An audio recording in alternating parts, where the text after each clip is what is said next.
ನನ್ನನ್ನೇ ಸೇವೆಯಲ್ಲೇ ನಿರತರಾಗಿರುವ ನಿನ್ನನ್ನು ಕರೆದ ನಾನಲ್ಲವೇ ಪರಮಧನ್ಯನು. ಸ್ವಾಮಿ, ಸರ್ವಲೋಕಗಳನ್ನು ಪರಿಪಾಲನೆ ಮಾಡುವ ನೀವು ಈ ಬಾಳಿನ ಪ್ರದೇಶದಲ್ಲಿ ಮನವೇದಿಗೆ ಸ್ವಾಮಿ. ದೇವಿ ಲಕ್ಷ್ಮಿ, ಮನೋವೈದ್ಯ ಮಾತೇ ಇಲ್ಲವಲ್ಲ. ಸಕಲ ಜೀವರಾಶಿಗಳ ಪಾಪ ಪುಣ್ಯದ ಆಧಾರದ ಮೇಲೆ ಅವರವರ ಫಲಗಳನ್ನು ಕರುಣಿಸುವುದು. ಸ್ವಾಮಿ, ಪಾಪ ಪುಣ್ಯವನ್ನು ಮಾಡಿಸುವುದು ನಿಯತಾನೆ. ಅಂದ ಮೇಲೆ ಈ ಜಗತ್ತಿನಲ್ಲಿ ಸೃಷ್ಟಿ ಸ್ಥಿತಿ ಲಯ ಇದೆಲ್ಲದಕ್ಕೂ ನೀವೇ ಅಲ್ಲವೇ ಸ್ವಾಮಿ. ದೇವಿ, ಸಕಲ ಕಾರ್ಯಕ್ಕೂ ನಾನೇ ಕರ್ತನಾದರೂ ಈ ಎಲ್ಲವನ್ನು ನೀಡಿದ ಚೈತನ್ಯ ಮೂರ್ತಿಯ ಆದೇಶದಂತೆ ಎಲ್ಲವೂ ನಡೆಯುವುದು. ಇದು ದೇವರಾಜ್ಯ. ಇದರಲ್ಲಿ ಪಾಪ ಪುಣ್ಯದ ಭೇದವಿಲ್ಲ ಪ್ರಾಣೇಶ್ವರಿ. ಸ್ವಾಮಿ, ಆದಿಶಕ್ತಿ ಸ್ವರೂಪವೇ ನಾನಂದ ಮೇಲೆ ಈ ಭೇದ ಭಾವವನ್ನು ಮಾತಾದರೆ ಏಕೆ? ಉತ್ತಮನವಾಗಲಿ ಪಾಪಿಯಾಗಲಿ ಇದೆಲ್ಲವನ್ನು ಕಾಪಾಡುವುದೇ ನಮ್ಮ ಕರ್ತವ್ಯ ಅಲ್ಲವೇ ಸ್ವಾಮಿ. ದೇವಿ, ಪೂರ್ಣ ಶಕ್ತಿಯ ಮುಂದೆ ಎಲ್ಲ ಶಕ್ತಿಯು ಸಣ್ಣಾಗಲೇಬೇಕು. ಅಂದ ಮೇಲೆ ನೀನು ನಾನು ಎಂಬ ಭೇದವೇಕೆ ಪ್ರಾಣೇಶ್ವರಿ? ಓಹೋ, ನನಗೆ ಈಗ ಅರ್ಥವಾಯಿತು. ಈ ನನ್ನ ಸಿರಿ ಸಂಪತ್ತು ವೈಭವವನ್ನು ನೋಡಿ ನನ್ನನ್ನು ನಿಮ್ಮ ಹೃದಯದಲ್ಲಿ ಅಡಗಿಸಿಕೊಂಡಿರಲಿಲ್ಲವೇ ಸ್ವಾಮಿ. ದೇವಿ, ಸರ್ವಾಂತರ್ಯಾಮಿಯಾದ ನಾನು ಎಲ್ಲವನ್ನು ಯಾವುದನ್ನು ಪರಿಗಣಿಸಲಿಲ್ಲ ದೇವಿ. ಸ್ವಾಮಿ, ಅಂದ ಮೇಲೆ ನನ್ನನ್ನು ನಿಮ್ಮ ಹೃದಯ ಮಂಡಲದಿಂದ ಹೊರಗಿಸಿ ನನ್ನ ಸಾತ್ವಿಕ ಗುಣಗಳನ್ನು ಸಾರ್ಥಕಪಡಿಸಿಕೊಂಡು ಪುನಃ ನಿಮ್ಮ ಲೋಕಮನವನ್ನೇ ಸೇರಿಕೊಳ್ಳಬೇಕು. ದೇವಿ ಲಕ್ಷ್ಮಿ, ನಿನ್ನಲ್ಲಿಯೇ ಇಂತಹ ಬಯಕೆ ಉಂಟಾದ ಮೇಲೆ ನಾನೇಕೆ ಕಡ್ಡಿ ಬರಲು? ಇದು ನನ್ನ ಹೃದಯ ಮಂದಿರದಿಂದ ನಿನ್ನನ್ನು ಬಿಡುವೆನು. ಹಾಗೆ ಆಗಲಿ ಸ್ವಾಮಿ. ಸ್ವಾಮಿ, ದೇವಿ, ನಾನೇ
ಮಂದಿರದಲ್ಲಿ ನಿನಗೆ ಸ್ಥಾನವನ್ನು ಕೊಡುವೆನು. ಬಹಳ ಸಂತೋಷವಾಯಿತು ಸ್ವಾಮಿ. ದೇವಿ, ನಾನು ಕ್ಷಣಕಾಲ ವಿಧಿಸುವೆನು. ಹಾಗೆ ಆಗಲಿ ಸ್ವಾಮಿ.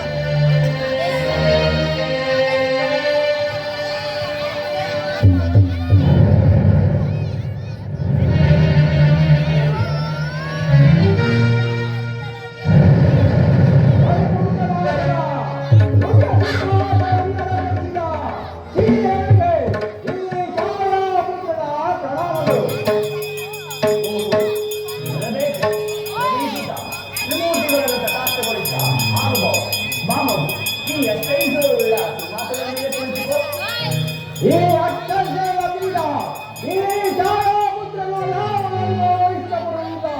ನಿನ್ನನ್ನು ಎಲ್ಲವನ್ನು ವಿಷಯವಾಗಿ ಬಂದಿರುವನು. ನನ್ನಲ್ಲಿ ಒಂದು ವಿಷಯ ಕೇಳಲು ಬಂದಿರುವೆ. ಹೌದು ತಾಯಿ. ಅದೇನು ಕೇಳು. ನಾನು ಶ್ರೀದೇವಿ. ನಿನಗೇನು ಬೇಕು?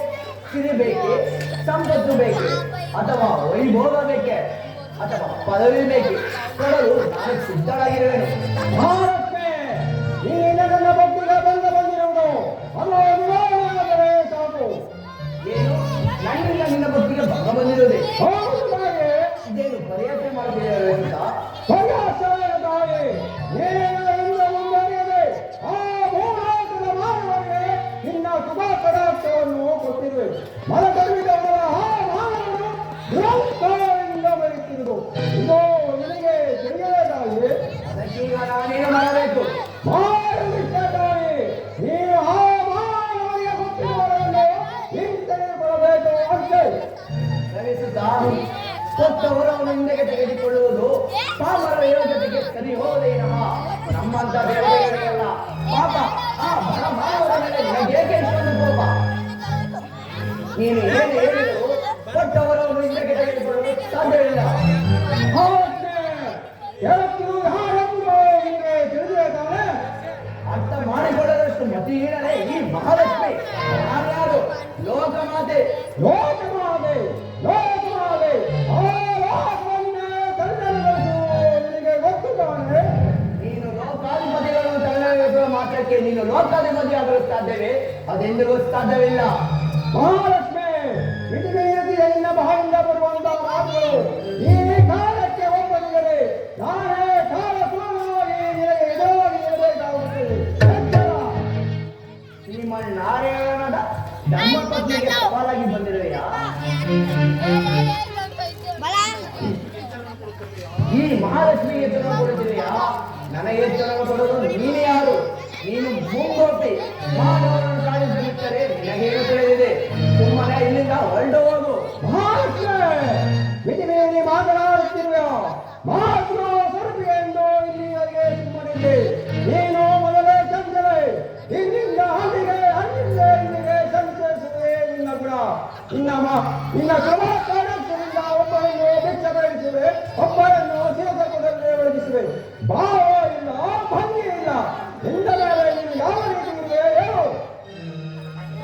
ಶನಿದೇವ, ಶ್ರೀಮನ್ನಾರಾಯಣನ ಧರ್ಮಪತ್ನಿಯಾದ ಈ ಮಹಾಲಕ್ಷ್ಮಿಗೆ ಎಚ್ಚರ ಕೊಡುತ್ತಿರುವೆಯಾ? ನನಗೆ ಎಚ್ಚರವನ್ನು ಕೊಡಲು ನೀನು ಯಾರು? ನೀನು ಮುಂಗೋಪಿ. ನಿನ್ನ ತತ್ವ ಎಷ್ಟರ ಮಟ್ಟಿಗೆ ಎಂದು ನಾನೇ ನೋಡಬಿಡುತ್ತೇನೆ. ಪರಿಣಾಮ ಎಟ್ಟಗಾಯಿತು. ಸುಮ್ಮನೆ ಇಲ್ಲಿಂದ ಹೊರಟು ಹೋಗು. ಮಹಾಲಕ್ಷ್ಮಿ, ಹೇಳ್ತೀನಿ ಯಾರೆಂಬುದು ನಿನಗೆ ತಿಳಿದಿದೆ ತಾನೆ? ನಾನು ಯಾರೆಂಬುದು ನಿನಗೆ ಗೊತ್ತು ತಾನೆ? ಶನಿದೇವ, ಸಾಕು ನಿಲ್ಲಿಸು.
ಸಾಧ್ಯವಿಲ್ಲ. ಶ್ರೀಹರಿ ವಕ್ಷಸ್ಥಳದಲ್ಲಿ ವಾಸ ಮಾಡಿರುವ ಈ ಮಹಾಲಕ್ಷ್ಮಿ ಅಲ್ಲವೇ ದೊಡ್ಡವಳು. ಅದೆಂದಿಗೂ ಸಾಧ್ಯವಿಲ್ಲ. ಜಗತ್ತಿಗೆ ನಾನೇ ದೊಡ್ಡವನು. ಅದೆಂದಿಗೂ ಸಾಧ್ಯವಿಲ್ಲ. ನಾನಿಲ್ಲದೆ ಈ ಲೋಕದಲ್ಲಿ ಯಾವ ಶುಭ ಕಾರ್ಯವಿಲ್ಲ. ಅಂದ ಮೇಲೆ ಈ ಮಹಾಲಕ್ಷ್ಮಿ ಅಲ್ಲವೇ ದೊಡ್ಡವಳು. ಸಾಧ್ಯವಿಲ್ಲ. ಜಗತ್ತಿಗೆ ನಾನೇ ದೊಡ್ಡವನು. ಅದೆಂದಿಗೂ ಸಾಧ್ಯವಿಲ್ಲ. ನಾನೇ ದೊಡ್ಡವಳು. ಹಾಗಾದರೆ ಇಷ್ಟೇ ಮಾತು ಮುಗಿದಾರಿನ ಪ್ರತಿ ದೇವರನ್ನ ಹೇಳಿಸು. ಆಗಲೇ ಹೇಳಿ ಜಗತ್ತಿಗೆ ದೊಡ್ಡವರಾರೆಂದು. ಹಾಗೆ ಆಗಲಿ ಸ್ವಾಮಿ ಪ್ರಾಣೇಶ್ವರ. ಇದೇನಿದು ಮಾತಿಗೆ ಮಾತು ನಡೆಯುತ್ತಿದ್ದರು ನಾಡವಿದ್ಯೆ ಹೇಳಿ ಪ್ರಭು ಹೇಳಿ.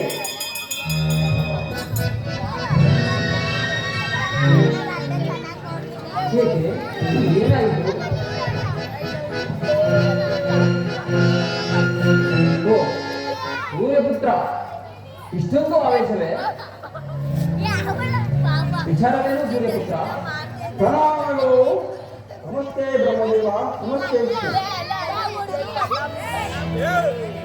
ಶ್ರೇಯರೇ, ನಾನು ನಿನ್ನ ಆತ್ಮ ಬಾಲಕನಾಗಿದ್ದರೂ ಸರಿ ನಿನ್ನಲ್ಲಿ ನನ್ನ ಒಂದು ವಿನಃ. ವಿಚಾರವೇನು ಸೂರ್ಯಪುತ್ರ? ಮಹಾವಿಷ್ಣು ಭೂಲೋಕದ ಅಹಂಕಾರವು ಅನುಭವಿಸುತ್ತಿರುವುದು. ಅದನ್ನು ತಡೆಗಟ್ಟಲು ಹೇಳಿದ್ರೆ ಮಹಾಲಕ್ಷ್ಮಿಯು ನನ್ನ ಎದುರಾಗಿ ನಿಂತಿರುವುದು. ಇದು ಸರಿಯೇ? ದೇವಿ ಲಕ್ಷ್ಮಿ, ನಿನಗೆ ತಿಳಿಯದ್ದೇನಿದೆ? ಸೂರ್ಯಪುತ್ರನಿಗೆ ಎದುರಾಗದಂತೆ ಆತನ ಅದ್ಭುತ ಶಕ್ತಿಗಳು ಅರ್ಥವಾಗಿರುವುದು. ನಿಮ್ಮ ವಾದವನ್ನು ನೀವಿಬ್ಬರು ಶಾಂತರಾಗಿರಿ. ನಿಮ್ಮ ವಾದವನ್ನು ಇಲ್ಲಿಯೇ ಬಿಟ್ಟು ಬಿಡಿ. ಸ್ವಾಮಿ, ಇದು ವಾದವಲ್ಲ, ನೀವೇ ಹೇಳಿ. ಅಷ್ಟೈಶ್ವರ್ಯಕ್ಕೆ ಅದು ದೇವತೆಯಾದ ಈ ಮಹಾಲಕ್ಷ್ಮಿ ಹೆಚ್ಚು ಅಥವಾ ಪೂರ್ವದೃಷ್ಟಿಯಿಂದ ಕಷ್ಟ ಕೊಡುವ ಈ ಸನಿ ಹೆಚ್ಚು? ದೇವಿ, ನಿಮ್ಮಿಬ್ಬರಲ್ಲಿ ಯಾರು ಹೆಚ್ಚು ಯಾರು ಕಡಿಮೆ ಎಂದು ನಿರ್ಧರಿಸಲು ಸಾಧ್ಯವಿಲ್ಲ. ನೀವಿಬ್ಬರು ಸಮಾನರೇ.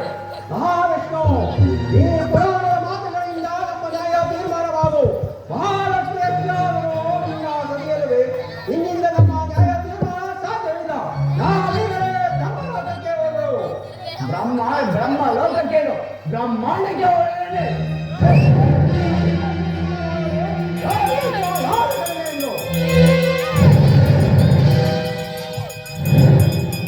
ವಿಧಿನಿಧಿಯರ ವಾದವು ಇಷ್ಟೊಂದು ಪ್ರಬಲವಾಗಿರಬೇಕಾದರೆ ಮುಂದಿನ ಮನುಕುಲದ ಉದ್ಧಾರಕ್ಕೆ ನಾವಿರಬಹುದು. ಕಾದು ನೋಡೋಣ ಮುಂದೇನಾಗುವುದು ಎಂದು.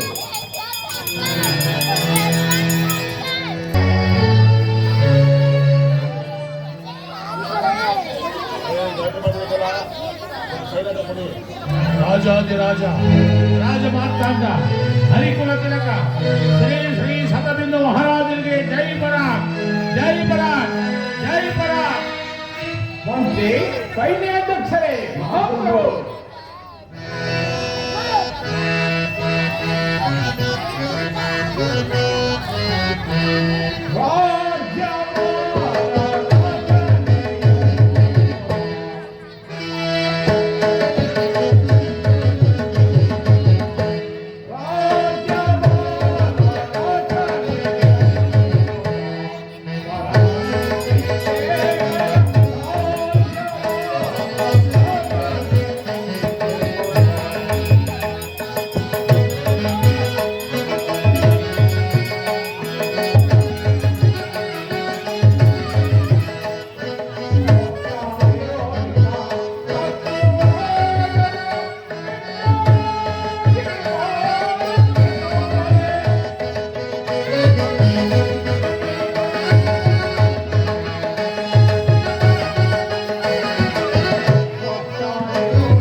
ನಮ್ಮ ರಾಜ್ಯದಲ್ಲಿ ಮಳೆ ಬೆಳೆಗಳಾಗಿ ಪ್ರಜೆಗಳೆಲ್ಲರೂ ಸೌಖ್ಯದಿಂದಿರುವರು.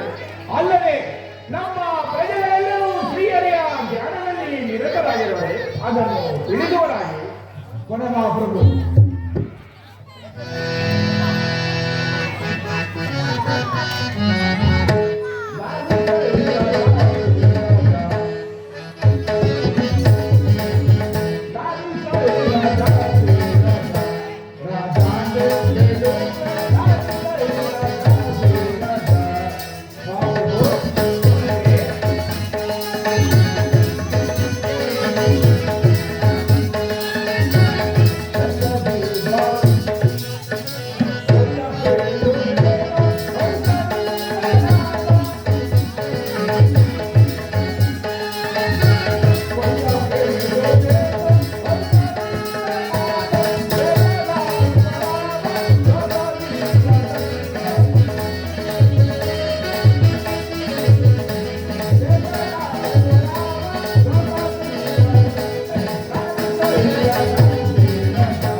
ತಮ್ಮ ದಯೆಯಿಂದ ನಮ್ಮ ರಾಜ್ಯದಲ್ಲಿ ಕಾಲ ಕಾಲಕ್ಕೆ ಮಳೆ ಬೆಳೆಗಳಾಗಿ ನಮ್ಮ ರಾಜ್ಯದ ಪ್ರಜೆಗಳೆಲ್ಲರೂ ಸುಖ ಶಾಂತಿ ನೆಮ್ಮದಿಯಿಂದ ಬಾಳುತ್ತಿರುವರು. ಮತ್ತೇನಪ್ಪನ ಮಹಾಪ್ರಭು? ಅದೇ ಅದೇ ಮಂತ್ರಿ, ನಿಮ್ಮ ಮಾತನ್ನು ಕೇಳಿ ನಮಗೆ ಬಹಳ ಸಂತೋಷವಾಯಿತು.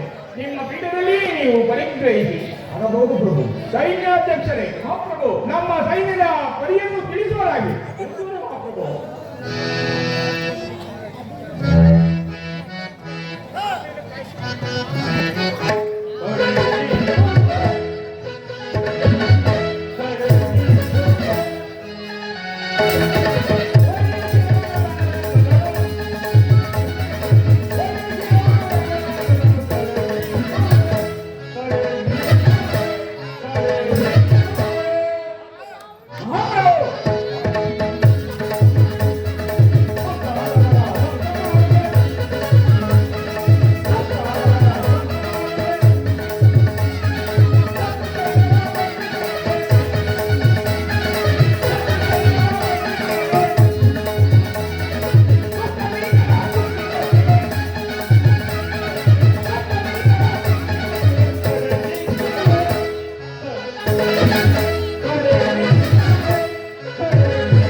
ಮಹಾಪ್ರಭು, ನಮ್ಮ ಸೈನ್ಯಗಳು ಕಂಡರೆ ಹಾಗಡೆ ಗುಂಪಿಗೆ ಸಿಗುವಂತಿದೆ.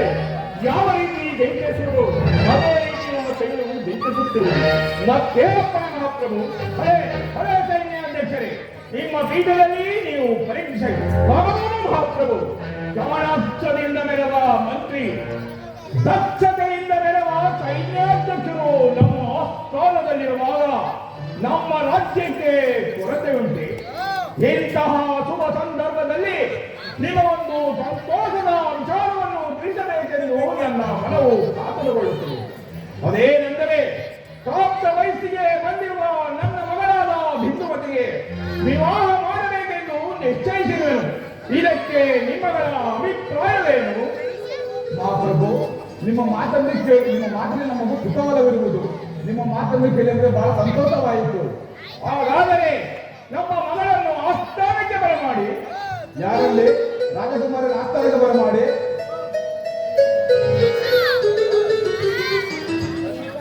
ತಂದೆಯವರಿಗೆ ನಮಸ್ಕರಿಸಿ. ಮಗಳೇ, ನಿನಗೆ ಶುಭವಾಗಲಿ. ಹೀಗೆ ಬಾ. ಮಗಳೇ, ನೀನು ಪ್ರಾಪ್ತ ವಯಸ್ಸಿಗೆ ಬಂದಿರುವುದರಿಂದ ನಿನಗೆ ನನ್ನ ಮಾಡಬೇಕೆಂದು ನಿಶ್ಚಯಿಸಿರುವೆನು. ನಮ್ಮ ಭಾವನವರಾದ ಯುವರಾಷ್ಟ್ರ ರಾಜರ ಸುಪುತ್ರ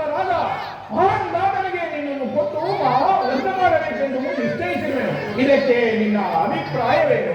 ಜನಕ, ನಿಮ್ಮ ಮಾತಿಗೆ ಪ್ರತಿ ಹೇಳಲು ಸಾಧ್ಯವೇ? ನಿಮ್ಮ ಇಷ್ಟದಂತೆ ಆಗಲಿ. ನಿನಗೆ ಒಳ್ಳೆಯದಾಗಲಿ ಹೋಗು. ನೀನಿನ್ನು ಅರಮನೆಗೆ ನಡೆ.